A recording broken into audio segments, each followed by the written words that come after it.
toutes et tous, je suis ravie de vous retrouver pour ce nouvel épisode de notre podcast Une pause pour mes oreilles.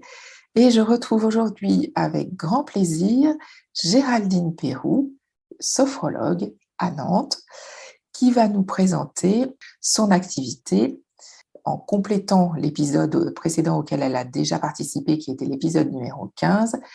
Bonjour Sophie. Alors, qu'as-tu de beau à nous raconter cette semaine ? Déjà, merci beaucoup de votre intérêt et de m'accueillir.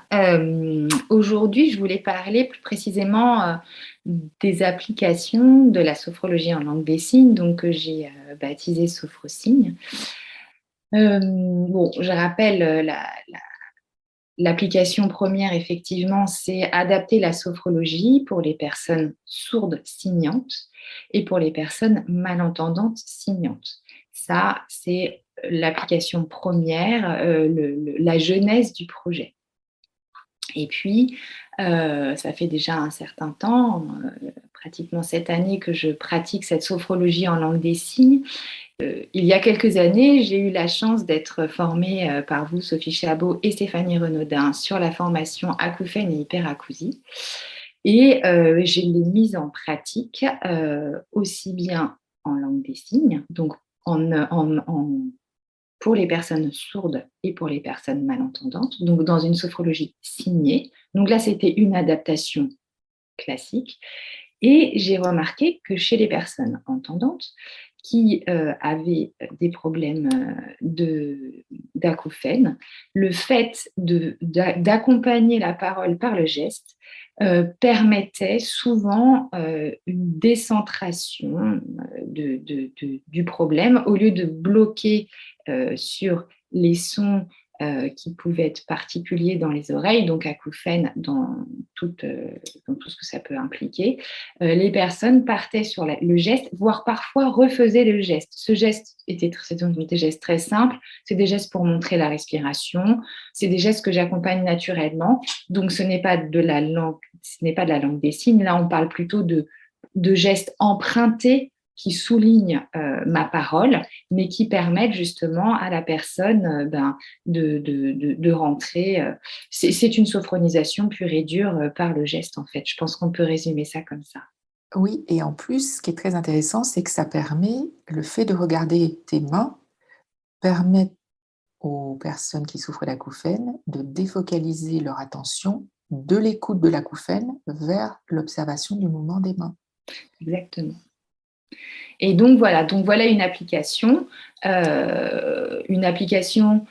Par exemple, lors des respirations, c'est vrai que je compte beaucoup avec les mains, c'est des schémas dessinés dans l'espace.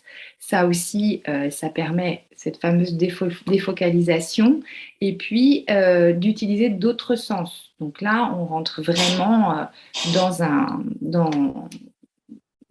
on plonge vraiment dans la sensation corporelle avec ses sens. Voilà. Et ça, c'est très intéressant. Ça permet vraiment... j'ai beaucoup de réflexions. Ah, je me sens plus concentrée, ça a été plus facile pour moi. Ou c'est marrant, je ne sais pas pourquoi, mais normalement, j'ai du mal. Et puis là, c'est des petits détails, des petites choses qui permettent à la personne de rentrer en confiance, estime de soi, réussite, et qui vont donc vers les valeurs de la sophrologie que nous a enseignées. Voilà. Et puis la dernière application, enfin une des dernières applications actuellement, c'est pour les personnes devenues sourdes, donc qui ont entendu et qui n'entendent plus, ou qui entendent de moins en moins, donc qui sont vers en général une lecture labiale, donc qui focalise sur les lèvres, avec des souvenirs de mots et c'est assez important, et où, quand c'est vraiment très compliqué, qui vont vers une lecture LPC. C'est une lecture où on souligne certaines sonorités à des endroits du visage, donc le N vers le nez. Bon, je ne suis pas spécialiste, je ne suis pas codeuse, mais voilà. Donc, ce sont des personnes qui ont peu ou pas accès, ou qui ont eu accès à la sophrologie dans une vie avant, mais qui n'y ont plus. Et souvent, cette perte d'audition est source de stress. Donc voilà, donc là, c'est intéressant d'arriver et de faire des pratiques très gestuées.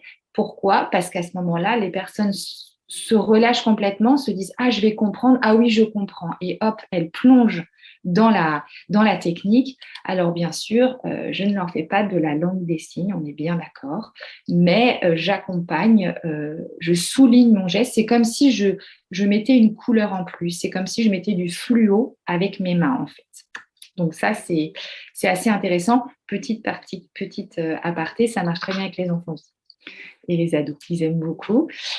Et puis, pour conclure, la pratique la plus poussée que je fais depuis 3 ans maintenant, avec une jeune femme sourde, signante, qui, elle, a une maladie dégénérative qui s'appelle c'est le syndrome de Usher, pardon, plus précisément, qui est une dégénérescence visuelle. Donc, ça va vers une cécité totale ou partielle, personne ne peut le savoir. Chaque personne atteinte du syndrome de Usher a une évolution visuelle différente. C'est un syndrome associé à la surdité. En général, les personnes l'apprennent aux alentours des 18 ans.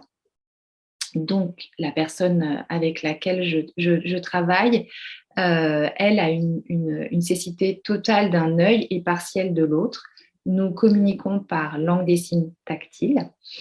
Et voilà, ça me tenait à cœur bon, on s'entend très bien, on s'est rencontrés dans un autre biais que le biais du travail. Et en fait, ce sont des personnes totalement isolées elles peuvent s'exprimer sur les angoisses avec un psy, c'est quand même très compliqué d'en trouver, mais pourquoi pas. Mais elles n'ont aucune ressource autre qu'elles-mêmes et les images du passé ou leur vie passée pour accepter, affronter cette évolution qui les prive de 2 sens. Puisque là, elles ne voient plus, ou très peu, ou très mal. En fait, elles voient dans des petits cercles ou dans plusieurs petits cercles. Voilà.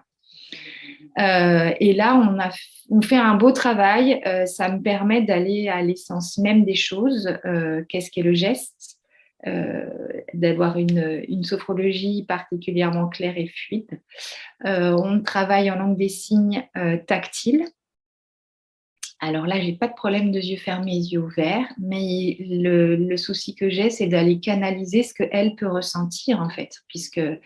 Donc voilà, donc on est en train d'élaborer, c'est notre grand projet depuis 3 ans, on est en train d'élaborer ça toutes les deux en espérant que ça puisse servir pour d'autres personnes, peut-être voilà, en France ou ailleurs. Puis je crois que tu as un projet à venir aussi. Ah oui, merci Sophie.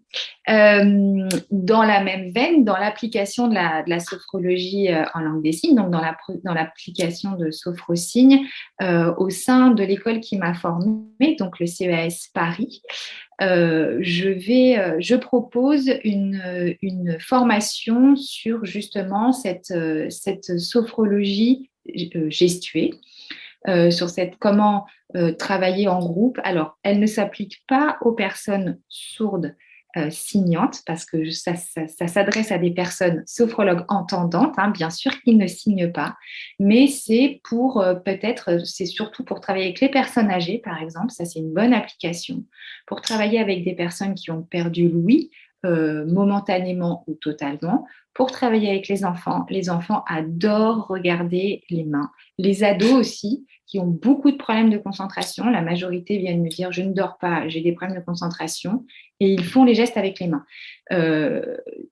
Mon propos de cette formation, c'est d'expliquer la proprioception et le mouvement. Comment arriver à un changement grâce au mouvement, et ce mouvement, il n'est pas que avec le corps, là, il est vraiment avec les mains, mais il est langagier aussi. Il y a un sens qu'on met sur les mains. Donc voilà, je le propose en association avec Nathalie Bergeron-Duval, qui, elle, travaille sur la sophrologie appliquée pour les personnes aveugles. Et voilà, toujours au CES. On bénéficie du même week-end toutes les deux. Donc, elle prend 2 jours, je prends une journée. Et on est ravis de vous le proposer pour la rentrée de janvier 2023. Merci de ces partages, Géraldine, et de ce beau projet au CES avec toi, Géraldine, et Nathalie Bergeron-Duval. qui avait fait une intervention extraordinaire lors du dernier congrès. C'était fantastique. Incroyable. Donc, écoute, j'étais vraiment ravie de te retrouver. Je pense qu'on pourra se retrouver pour un autre épisode à un autre moment avec grand plaisir. Donc, je vous retrouverai la semaine prochaine pour un nouvel épisode. En attendant, n'oubliez pas de vous abonner à notre podcast sur les plateformes de podcast ou sur YouTube, puisque nous retransmettons aussi chaque épisode sur YouTube. Et je vous retrouverai avec grand plaisir la semaine prochaine. Merci Géraldine. Merci beaucoup Sophie.